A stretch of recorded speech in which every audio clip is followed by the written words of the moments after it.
고린도전서 10장 10절로 11절. 고린도전서 말씀은 주보, 물론 성경 출애굽기도 실어놨지만 성경 밑에 주보 밑에 실어놨습니다. 먼저 출애굽기 16장 1절로 5절 말씀 우리 다 함께 합독하시겠습니다. 시작. 이스라엘 자손의 온 회중이 엘림을 떠나 엘림과 시내산 사이에 있는 신광야에 이르니 애굽에서 나온 후 둘째 달 15일이라.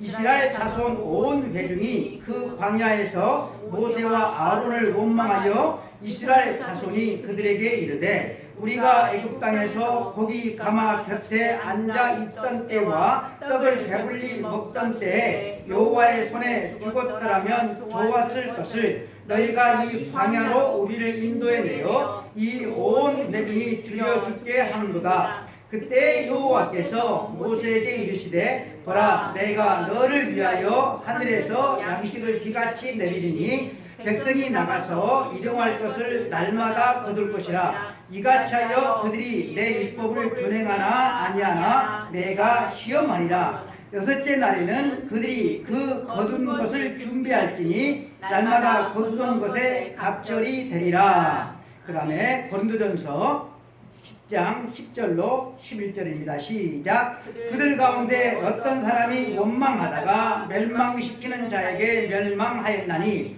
너희는 그들과 같이 원망하지 말라. 그들에게 일어난 이런 일이 본보기가 되고 또한 말세를 만난 우리를 깨우치기 위하여 기록되었느니라. 아멘.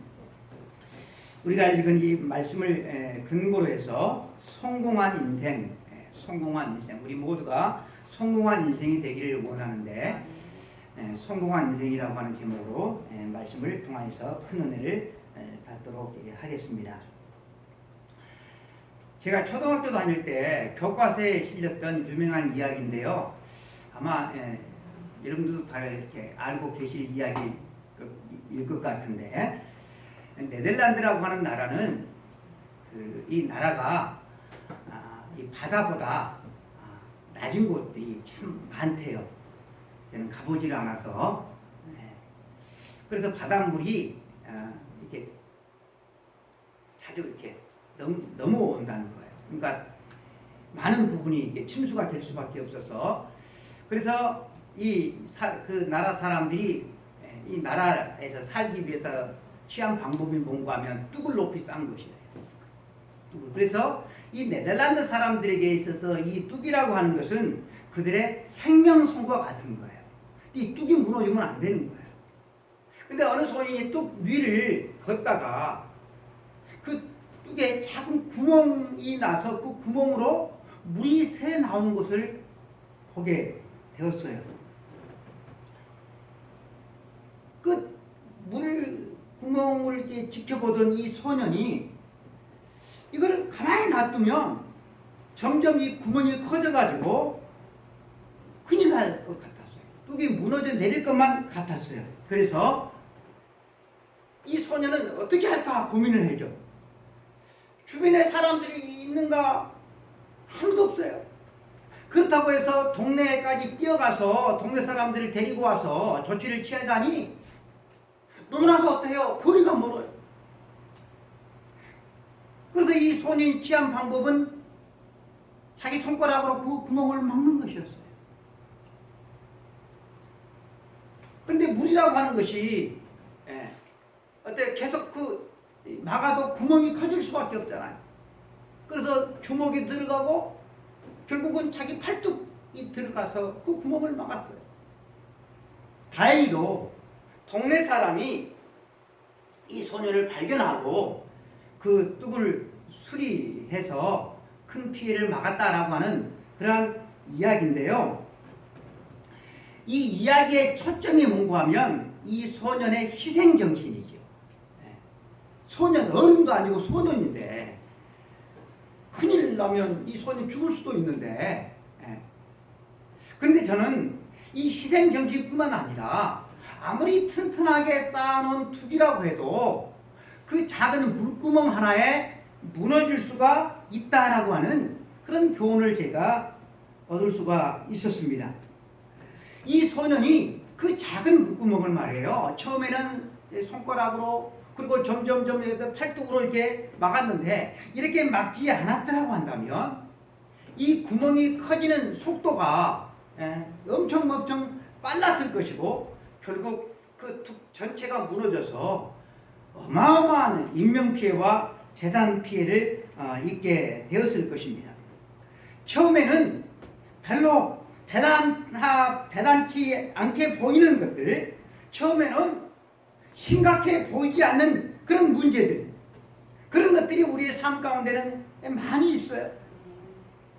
그런데 그것을 대단하게 보이지 않는다고 심각한 문제가 아니라고 그대로 놔두면 엄청난 큰 피해를 초래할 수밖에 없는 두개난 작은 구멍 같은 그런 문제들이 우리의 인생 가운데는 많다라고 하는 것이죠. 그렇다고 한다면 여러분, 우리의 삶 속에서 이런 작은 구멍, 작은 물구멍에 해당되어지는 것이 과연 무엇이 있을까? 별것 아닌 것처럼 그냥 대수롭게 넘겨버릴 수가 있지만 그 별것 아닌 것이 우리의 인생을, 우리의 신앙생활 전체를 무너지게 할 수 있는 그런 작은 물구멍이라고 하는 것이 우리의 삶 가운데서는 무엇이 있을까? 출애굽한 이스라엘 백성들에게 해당되어지는 그 작은 물구멍은 그들이 원망하고 불평하는 문제였다라고 하는 거예요. 이게 사람이 살아가면서 투덜대고 원망하고 불평하지 않는 사람이 없어요. 이것이 우리의 일상이죠, 일상. 그것이 아주 심각한 문제라고 한다면 누가 그걸 하겠어요. 그런데 사람들이 대단하게 그렇게 여기지를 않죠. 아주 사소한 것이죠. 큰 죄처럼 여겨지지를 않아요. 그들의 원망과 그들의 불평, 이 이스라엘 백성들이 처한 그 상황을 우리가 생각해 보면 지극히 자연스러운 일이라고 여겨질 수밖에 없는 그러한 상황이었다라고 하는 것이죠. 그러나 그들의 이 원망의 물구멍은 결국 어떻게 되었는가 하면 가나안 땅을 그들의 눈앞에 두고도 들어가지 못하고 광야에서 죽게 만든 큰 비극의 시발점이 되고 말았다라고 하는 거예요.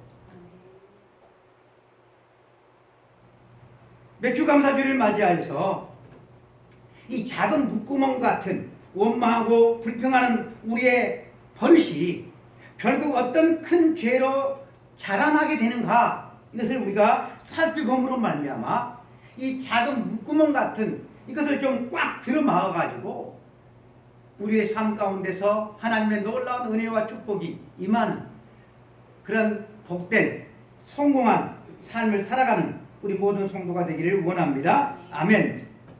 먼저 우리가 생각해 볼 것이 뭔가 하면 이 원망과 이 불평하는 이 버릇은 하나님께 대한 감사를 잃어버리게 만들어요. 그리고 그 감사의 그 자리에 불순종하는 마음이 자리 잡도록 만든다라고 하는 거예요. 감사를 하면 원망하고 불평하는 것이 사라지게 되죠. 감사를 하면 하나님의 말씀에 순종하게 되어지는데, 그런데 불평하고 원망을 하면 이 감사하는 것을 사라지게 만들어요. 그리고 불순종하게 만든다라고 하는 거예요. 그러니 큰 문제다라고 하는 것이죠. 출애굽기 15장 22절 이하에 이렇게 말씀을 하고 있어요. 모세가 홍해에서 이스라엘을 인도하매 그들이 나와서 수르 광야로 들어가서 거기서 사흘 길을 행하였으나 물을 얻지 못하고 마라에 이르렀더니 그곳 물이 써서 마시지 못하겠으므로 그 이름을 마라라 하였더라. 백성이 모세에게 원망하여 이르되 우리가 무엇을 마실까 하매라고 그렇게 기록을 하고 있어요. 이 말씀은 이스라엘 백성들이 출애굽 이후에 원망했던 그 처음 기록이 바로 이 말씀이에요. 원망하다, 원망하다. 이 원어를 보면 투덜투덜 불평거리다 라고 하는 뜻이 있다고 합니다. 이 원망하다라고 하는 여러분 이 말이 무슨 막 그냥 악에 받쳐가지고 막 고래고래 막 소리를 지르면서 그렇게 한 원망이 아니었다라고 하는 거예요. 그냥 중얼거리면서 에이씨 물 쏟아서 정말 못 마시겠다 이 정도였다라고 하는 거예요. 이 정도로 시작된 불평이었다라고 하는 것입니다. 여러분 목말라 본 적 있잖아요. 가뜩이나 목이 말랐어요. 그런데 모처럼 물을 발견했는데 못 마실 정도로 그 물이 쓴 것이었어요. 그랬을 때 그 물을 먹어보고서 나오는 불평, 이것은 어쩌면 여러분 당연한 지극히 당연한 행동이 아니었는가 그렇게 싶습니다. 이스라엘 백성들은 대수롭지 않게, 왜냐하면 늘상 그렇게 해왔으니까 저마다 입에서 에이씨 하면서 그렇게 투덜거렸다라고 하는 거예요. 이것이 그들의 좋지 못한 습관이었던 것이죠. 이런 불평은 여러분 사실상 그냥 손가락으로 막을 수 있는 작은 물구멍이었어요. 작은 것, 큰 게 아니었어요. 여러분 이 사건이 언제 일어났을까요? 홍해를 건넌 후 3일째.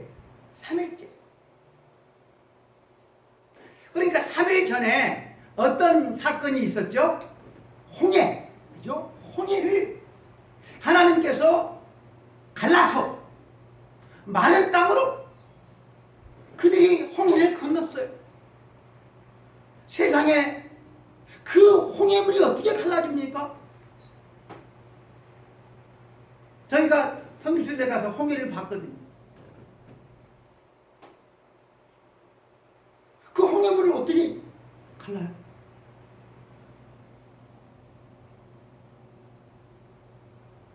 그런데 하나님께서 그 일을 하셨어요. 그런데 그들의 입에서 물이 좀 쓰다고 투덜거리는 말이 나왔다라고 하는 거예요.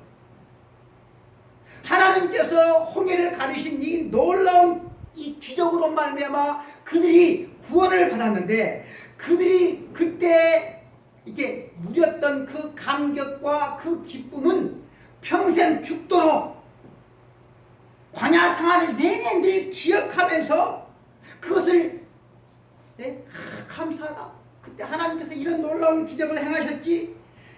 그렇게 하면서 살아야 됐는데 3일도 못 가서 그들의 입에서 하나님의 놀라운 그 구원의 그 기적을 맛본 사람들의 입에서는 감사가 사라지고 투덜거리는 그 말이 나왔다라고 하는 거예요. 여러분 우리가 부모님의 은혜를 아주 쉽게 잊어버리고 하나님의 크신 은혜를 우리가 너무나도 쉽게 잊어버리는 이유가 바로 여기에 있어요. 준 사람은 톡톡히 기억을 하는데 받은 사람은 강간무소식이야. 기억을 못해. 그래서 여러분 옛말에 이런 말이 있잖아요. 은혜는 어디다가 기록을 하고 은혜는 어디다가 기록을 해? 은혜는 돌에다가 기록을 하고 그죠? 자기가 은혜 베푼 것은 어디다 기록하라 했어요? 물에다가 기록하라 했어요. 왜냐하면 인간이 그렇지 못하니까 인간은 바로 그런 존재다라고 하는 것이죠. 이런 백성들을 보신 하나님의 반응이 과연 무엇일까? 15장 25절과 27절 말씀을 보면 모세가 여호와께 부르짖었더니 여호와께서 그에게 한 나무를 가리키시니 그가 물에 던지니 물이 달게 되었더라. 거기서 여호와께서 그들을 위하여 법도와 윤리를 정하시고 그들을 시험할세. 27절 그들이 엘림에 이르니 거기에 물샘 12과 종려나무 70그루가 있는지라. 거기서 그들이 그 물 곁에 장막을 치니라라고 기록을 하고 있어요. 투덜거렸어요. 에이씨 하면서 투덜거렸어요. 그들의 이 첫 번째 이 원망에 대해서 하나님께서 취하신 행동이 뭡니까? 아무런 벌도 내리질 않았어요. 요것들이요 벌써 까먹어 하면서 그렇게 혼쭐 내지 않고 그 쓴 물을 하나님께서 달게 만들어서 먹게 해주시고, 그리고 조금 지나서 큰 오아시스가 있는 곳까지 인도해 주셨다, 그렇게 말씀을 하고 있다라고 하는 거예요. 그런데 그 가운데 우리 하나님께서 아주 의미심장한 한 가지 계획을 세우셨는데, 그게 뭔가 하면 곧 여호와께서 그들을 위하여 법도와 율례를 정하시고 그들을 시험할세.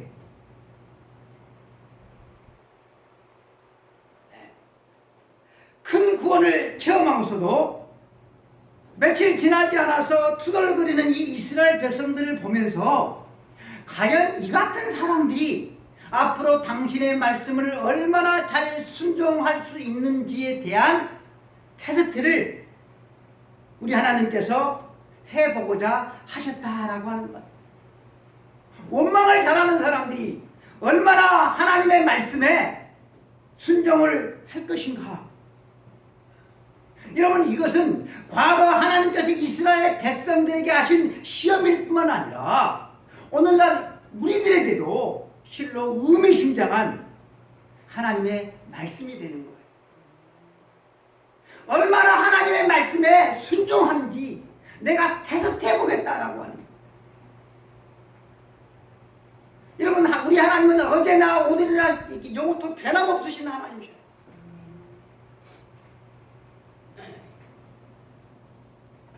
그 테스트는 여러분 곧 이어지는 만나 사건에서 구체적으로 시작되어지는데요.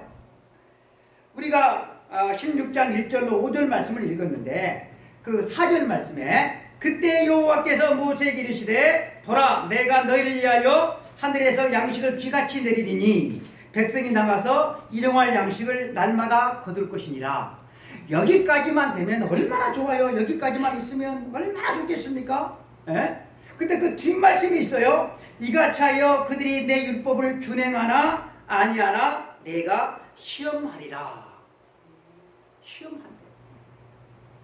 여러분, 하나님께서 주시는 그 시험은 우리가 막 학교에서 시험을 치는 것처럼 막 밤새 내내 며칠 동안 막 그냥 실험하면서 그렇게 준비해가지고 치르는 시험이 아니에요.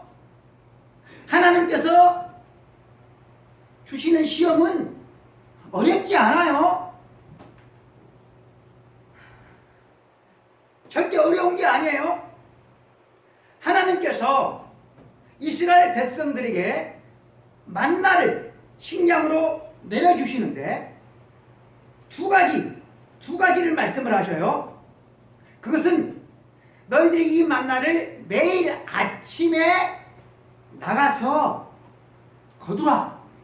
19절 말씀에 매일 아침에 나가서 거두되 그 거둔 것을 다음날까지 남겨두지 말라. 그날 거둔 것은 어떻게 해라? 그날 다 먹어라. 어렵습니까? 쉽습니까? 제 집사님.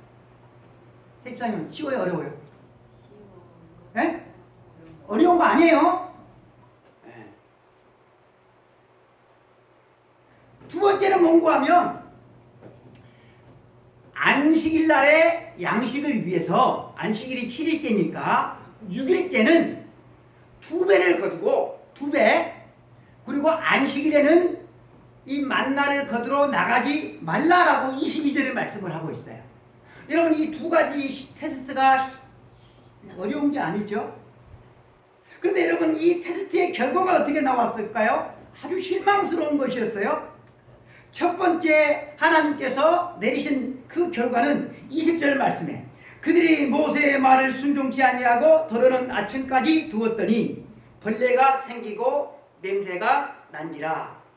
둘째, 여섯째 날에는 이틀분을 거두고 안식일에는 나가지 말라라고 했는데 27절 말씀 보니까 일곱째 날에 백성 중 어떤 사람들이 거두러 나갔다가 얻지 못하니라. 그러니까 불합격이었던 것이죠. 불합격. 그러니까 투덜거리는 것, 원망 불평하는 것, 이것들이 별 대수롭지 않게 보이는 것처럼 이것이 아주 위험한 물구멍이 되는 이유가 있어요. 이게 점점 커진다라고 하는 게 점점 커진다. 원망 불평하는 마음은 감사하는 마음과 대립되게 되어 있어요. 감사하면 원망 불평하는 마음이 사라지고, 원망 불평하면 뭐가 사라져요? 감사하는 마음이 사라져요. 그러니까 한쪽이 커지면 한쪽이 약해질 수밖에 없다라고 하는 거예요. 그래서 하나님께서 주신 은혜는 망각하고, 자기에게 조금이라도 좀 부족하거나 좀 맞지 않는 것이 생기면 그것에 대해서 얼마나 민감하게 촉새처럼 잘 알아채는지 몰라요.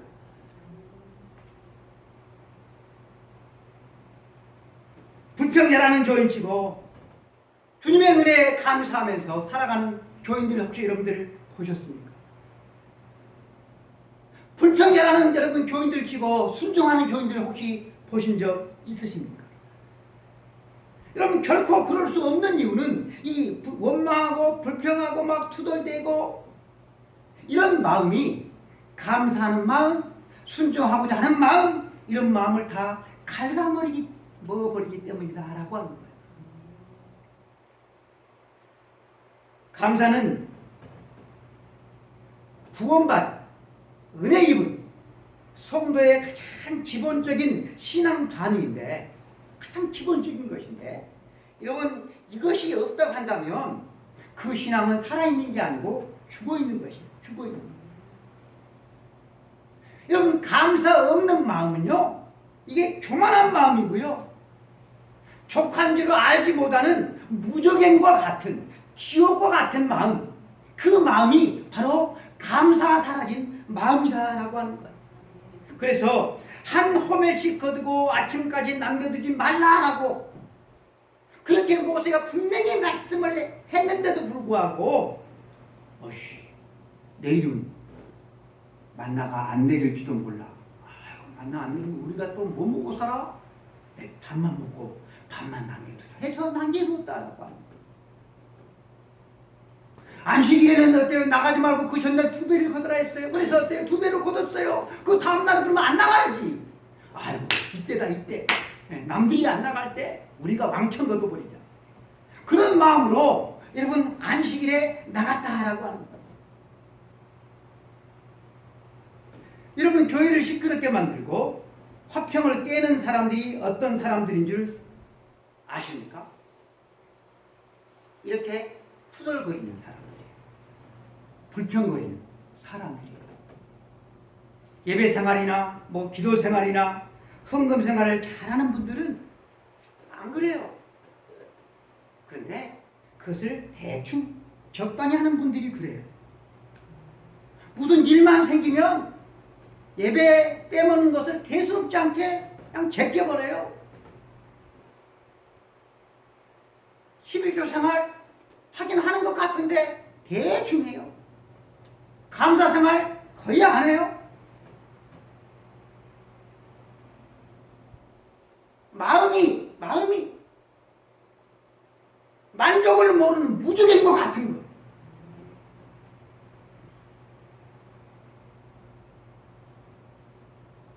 제가 유튜브를 본 적이 있는데 미국에서, 그러니까 우리나라에서 가수 생활을 이렇게 하다가 잘 했더라고요. 유명 방송도 참 많이 나오고. 그런데 공부도 참 잘했어. 미국으로 아버지가 그 군사 정권 시절에 이렇게 민주화 운동을 했다가 대학 교수였는데 잘렸어.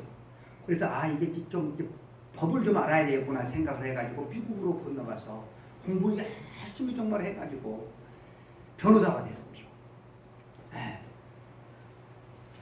근데 변호사가 되면 우리가 변호사에 갖는 그런 환상들이 있잖아요. 근데 그런 환상은 0.1%고 나머지는 다 서류와 씨름하는 거. 하루에 미국 도들이 변호사들이 한 많이 자면 한 4시간, 뭐 3시간 정도 자고 서류와 씨름하는 거예요.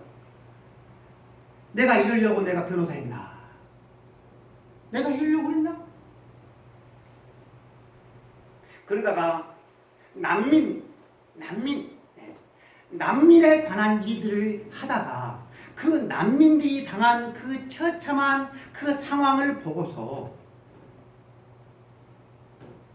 내가 내 일에 불평하고 원망했던 것을 회개를 해요. 회개를.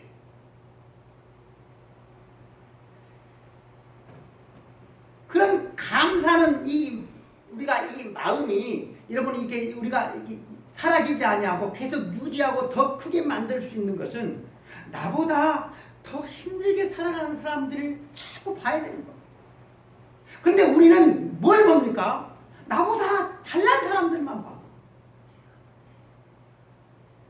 그러니 그 마음이 만족이 없는, 감사가 없는, 무조건과 같은 그런 상태가 되어버린다라고 하는 거예요.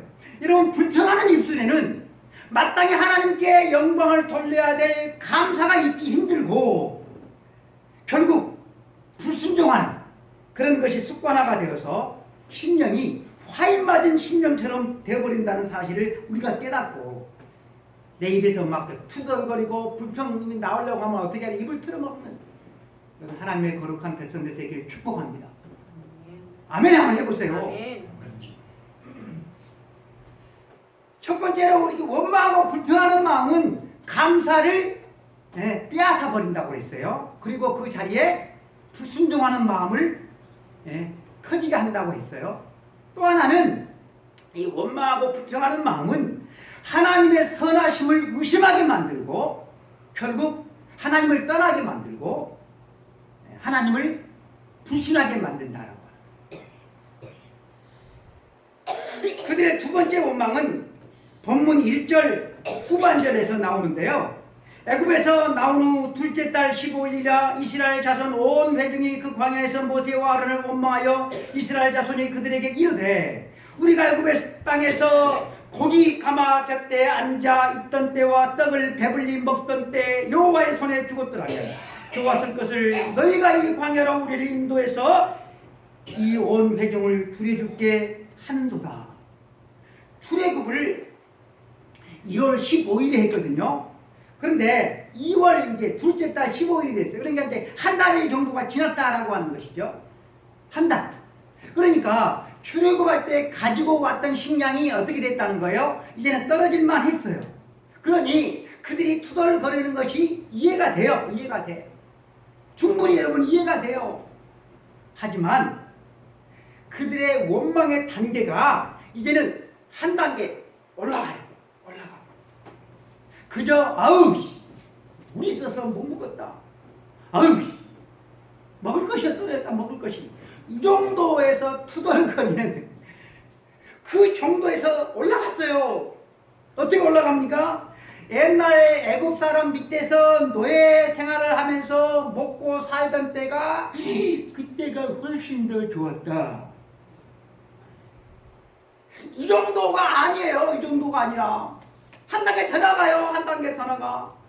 우리가 애굽에서 잘 먹고 잘 입고 살던 그때 하나님의 손에서 죽었더라면 얼마나 더 좋았을까라고 하는 악담까지 그들이 서슴지 않았다라고 하는 거예요. 여러분, 이 원망 소리가 들렸을 때 하나님께서 어떤 반응을 내리시나요? 아까는 모세가 하나님께 부르짖어요. 그러니까 하나님께서 그 나타나서 그 쓴물을 단물로 해결해 주셨어요. 근데 이번에는 모세가 어쩌고 저쩌고 하나님께 부르짖지 않아요. 그때 여호와께서 모세에게 이르시되 모세가 하나님 앞에 부르짖기 전에 모세가 하나님께 기도하기 전에 하나님이 먼저 반응을 하신 거예요. 하나님이 급하셨다라고 하는 거예요. 그리고 우리가 잘 아는 대로 만나와 메추라기로 문제를 해결해 주셨어요. 그리고 그 과정에서 매우 의미심장한 일이 있었어요. 그것은 백성들이 모세 앞에서 원망하는 소리를 하나님께서는 당신에게 직접 원망하는 소리로 받아들이셨다라고 하는 거예요. 16장 7, 8절에 이는 여호와께서 너희가 자기를 향하여 원망함을 들으셨습니다. 우리가 누구간데 너희가 우리를 대하여 원망하느냐. 이는 여호와께서 자기를 향하여 너희의 원망하는 그 말을 들으셨습니다. 우리가 누구냐. 너희의 원망은 우리를 향함이 아니요 여호와를 향하여 함이로다. 너희의 원망은 우리를 향하는 것이 아니라 여호와를 향하는 것이다. 여러분, 사실 이스라엘 백성들이 하나님께 직접 원망하지 않고 말씀에 똑똑히 나와 있어요. 모세와 아론을 원망하여. 그들은 모세와 아론을 원망했어요. 여러분, 그들의 원망은 하나님이 들으시느라고 일부러 한 그런 원망이 분명 아니었다라고 하는 거예요. 하지만 우리 하나님께서는 그 소리를 당신을 향한 직접적인 원망으로 들으셨다라고 하는 거예요. 그 이유가 뭘까요? 그들이 원망하고 있는 그 상황이 하나님께서 이스라엘 백성들을 출애굽시켜 주셔서 그 때문에 약이 된 것이기 때문에 그래. 이스라엘 백성들은 자기들이 지금 있는 그 광야가 자기들을 죽여 죽게 하는 저주의 장소라고 그렇게 여기고 있었다라고 하는 것입니다. 하나님께서 10가지 재앙과 홍해를 가는 기적까지 동원해 주시면서 그들을 인도해서 여기까지 이르게 하셨는데, 그런 능력의 하나님이라고 한다면 일용할 양식 정도야 식은 죽먹이처럼 아주 간단하게 해결해 주실 수 있는 그런 하나님이신데, 그 하나님을 그들은 신뢰하지 못하고 자기들이 애굽에서 잘 먹고 잘 살고 있는데 하나님께서 괜히 광야까지 인도해서 자기들을 이 광야에서 줄여 죽게 한다고 그렇게 생각했다라고 하는 거예요. 얼마나 여러분 하나님을 향한 불신앙입니까?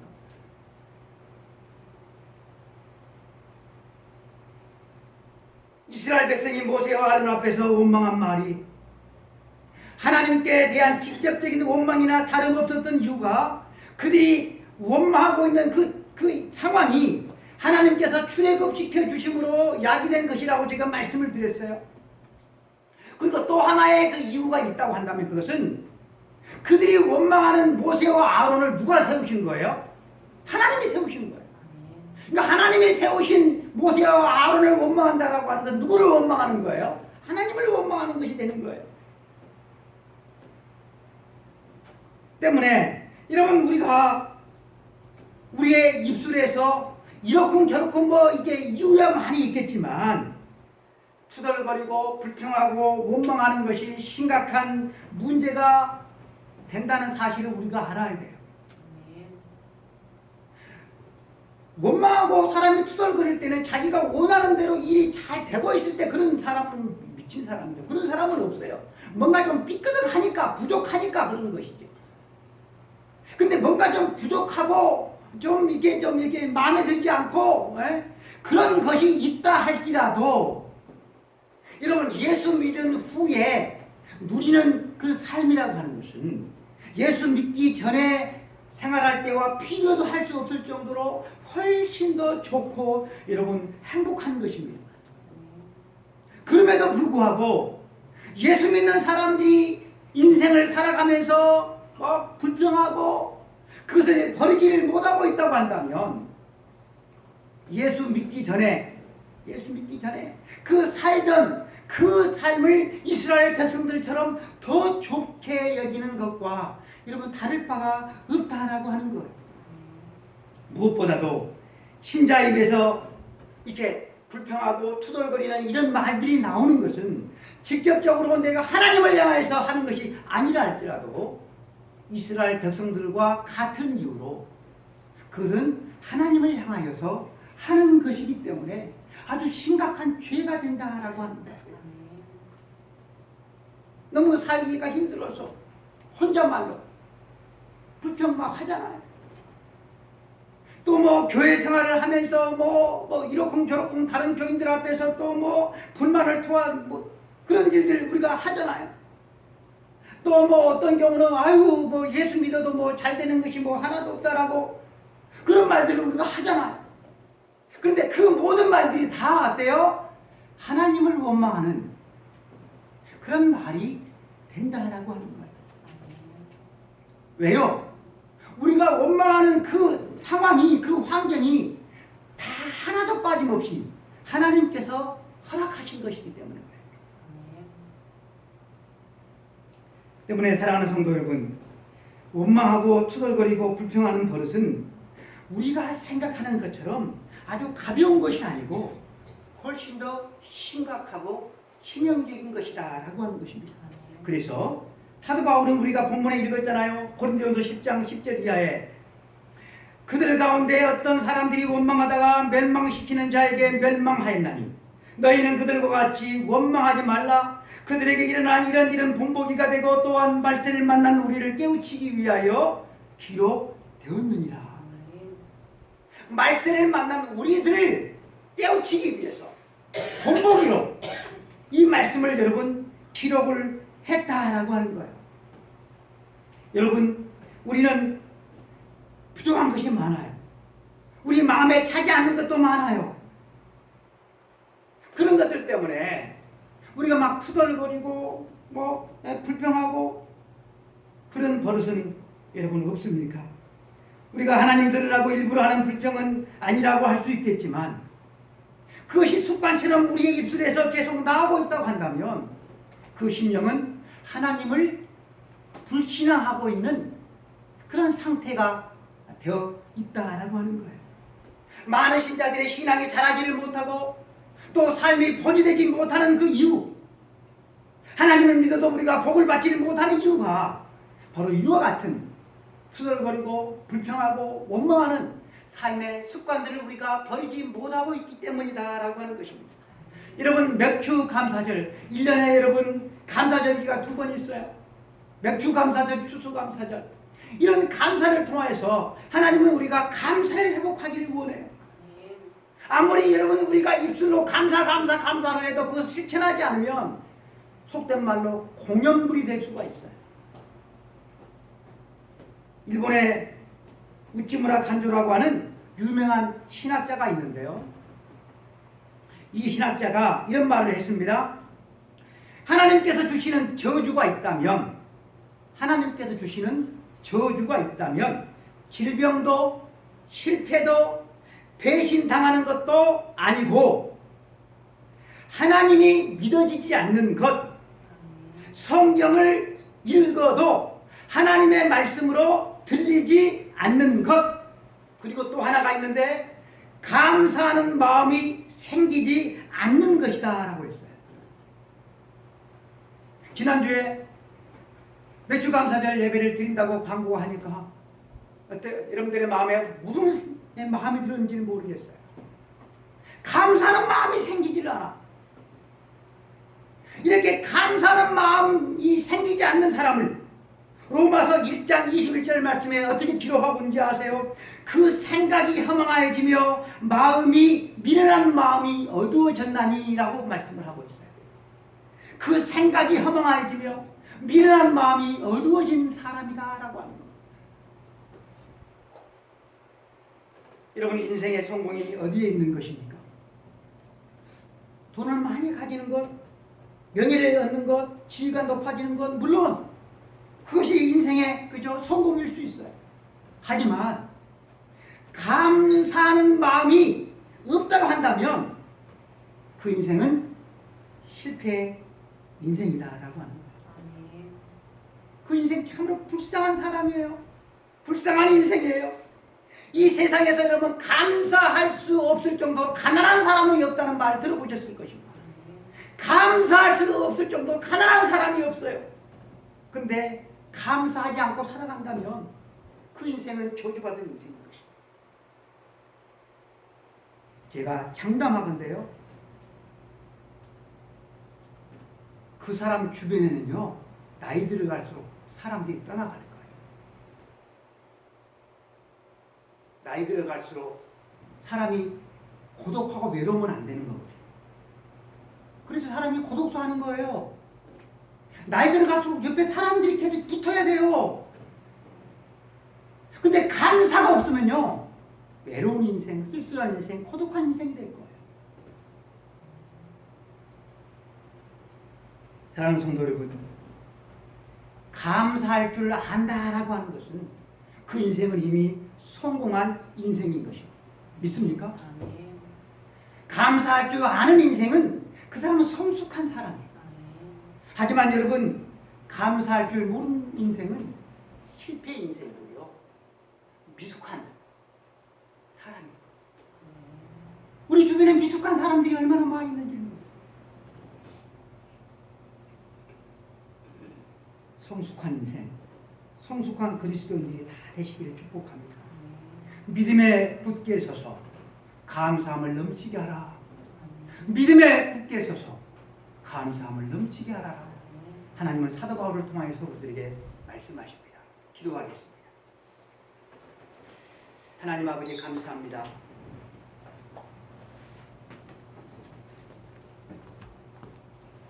범사에 감사하라.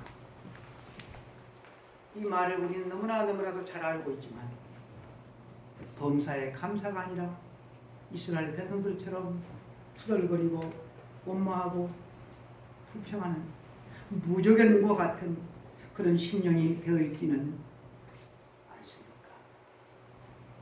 하나님, 감사가 회복되어지기를 원합니다. 감사가 회복되어지기를 원합니다.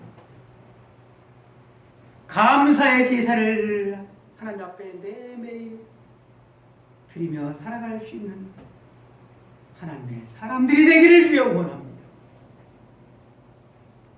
잘 되기를 원하면 먼저 감사가 회복되어져야 할 것입니다.